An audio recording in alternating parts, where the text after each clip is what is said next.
పోలవరం మీద సమీక్ష చేశాం. పోలవరం పనులన్నీ కూడా సుజావుగా జరుగుతున్నాయి. ఇది 2027 ఎండ్కంతా కూడా పోలవరాన్ని పూర్తి చేయాలని ఒక ప్రాజెక్ట్ కింద పెట్టుకున్నాం.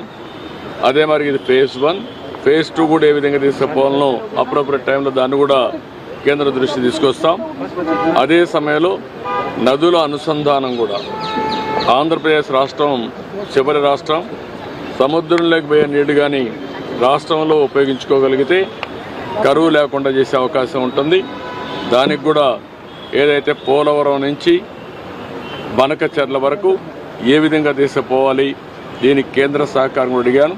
ఈ 2 ప్రాజెక్టులు అధ్యయనం చేస్తున్నారు, తొందరలో వస్తారు. మూడోది, గడిచిన ప్రభుత్వం జల్ జీవన్ మిషన్ ఉంది. జల్ జీవన్ మిషన్లో గ్రామీణ ప్రాంతాల్లో ప్రతి ఒక్క ఇంటికి సురక్షితమైన మంచినీళ్లు, అది కూడా రిజర్వాయర్లను తేవాలని చెప్పి చాలా స్పష్టంగా పెట్టారు. దేశం అంతా బ్రహ్మాండంగా ఉపయోగించుకున్నారు. ఆంధ్రప్రదేశ్ రాష్ట్రంలో 1% కూడా ఉపయోగించుకోలేని పరిస్థితికి వచ్చారు.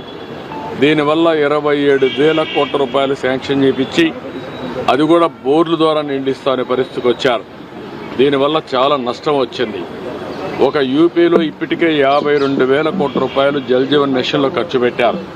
కొన్ని రాష్ట్రాల్లో పెద్ద ఎత్తున ఖర్చు పెట్టారు. గుజరాత్ లాంటి రాష్ట్రంలో ఇంటింటికి ట్యాప్ ద్వారా సస్టైనబుల్ వాటర్ ఇచ్చే పరిస్థితికి వచ్చారు.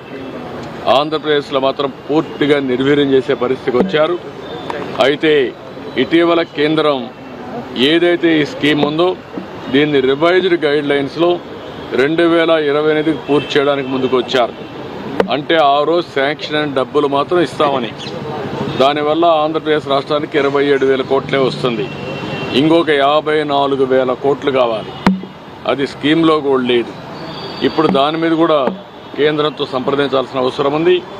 ఈ 27,000 కోట్లకు డిపిఆర్స్ తయారు చేసి ముందు శాంక్షన్ చేయించుకోవడం, మిగిలిన ప్రాంతాలకన్నిటికీ మళ్ళీ కేంద్రాన్ని ఒప్పించి ఇది దేశం అంతా కూడా ఉపయోగించే ప్రాజెక్టు కాబట్టి ఆంధ్రప్రదేశ్ రాష్ట్రం ఒకటే కాదు, దాన్ని కూడా ఫాలోఅప్ చేస్తాం. పోలవరం మీద సమీక్ష చేశాం. పోలవరం పనులన్నీ కూడా సుజావుగా జరుగుతున్నాయి. ఇది 2027 ఎండ్కంతా కూడా పోలవరాన్ని పూర్తి చేయాలని ఒక ప్రాజెక్ట్ కింద పెట్టుకున్నాం. అదే మరి ఇది ఫేజ్ 1, ఫేజ్ 2 కూడా ఏ విధంగా తీసుకుపోవాలనో అప్రోప్రియట్ టైంలో దాన్ని కూడా కేంద్ర దృష్టి తీసుకొస్తాం. అదే సమయంలో నదుల అనుసంధానం కూడా ఆంధ్రప్రదేశ్ రాష్ట్రం చివరి రాష్ట్రం. సముద్రంలోకి పోయే నీళ్లు కానీ రాష్ట్రంలో ఉపయోగించుకోగలిగితే కరువు లేకుండా చేసే అవకాశం ఉంటుంది. దానికి కూడా ఏదైతే పోలవరం నుంచి బనకచెర్ల వరకు ఏ విధంగా తీసుకుపోవాలి దీనికి కేంద్ర సహకారం అడిగాను. ఈ 2 ప్రాజెక్టులు అధ్యయనం చేస్తున్నారు, తొందరలో వస్తారు. మూడోది, గడిచిన ప్రభుత్వం జల్ జీవన్ మిషన్ ఉంది. జల్ జీవన్ మిషన్లో గ్రామీణ ప్రాంతాల్లో ప్రతి ఒక్క ఇంటికి సురక్షితమైన మంచినీళ్లు, అది కూడా రిజర్వాయర్లను తేవాలని చెప్పి చాలా స్పష్టంగా పెట్టారు. దేశం అంతా బ్రహ్మాండంగా ఉపయోగించుకున్నారు. ఆంధ్రప్రదేశ్ రాష్ట్రంలో 1% కూడా ఉపయోగించుకోలేని పరిస్థితికి వచ్చారు. దీనివల్ల 27,000 కోట్ల రూపాయలు శాంక్షన్ చేయించి అది కూడా బోర్ల ద్వారా నిండిస్తానే పరిస్థితికి వచ్చారు. దీనివల్ల చాలా నష్టం వచ్చింది. ఒక యూపీలో ఇప్పటికే 52,000 కోట్ల రూపాయలు జల్ జీవన్ మిషన్లో ఖర్చు పెట్టారు.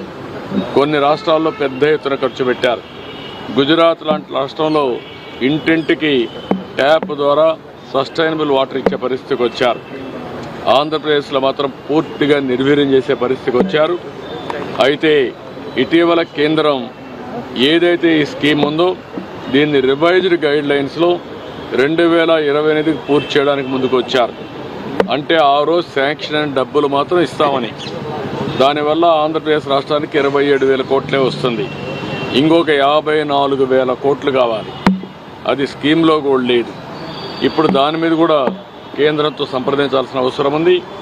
ఈ 27,000 కోట్లకు డిపిఆర్స్ తయారు చేసి ముందు శాంక్షన్ చేయించుకోవడం, మిగిలిన ప్రాంతాలకన్నిటికీ మళ్ళీ కేంద్రాన్ని ఒప్పించి ఇది దేశం అంతా కూడా ఉపయోగించే ప్రాజెక్టు కాబట్టి ఆంధ్రప్రదేశ్ రాష్ట్రం ఒకటే కాదు, దాన్ని కూడా ఫాలోఅప్ చేస్తాం.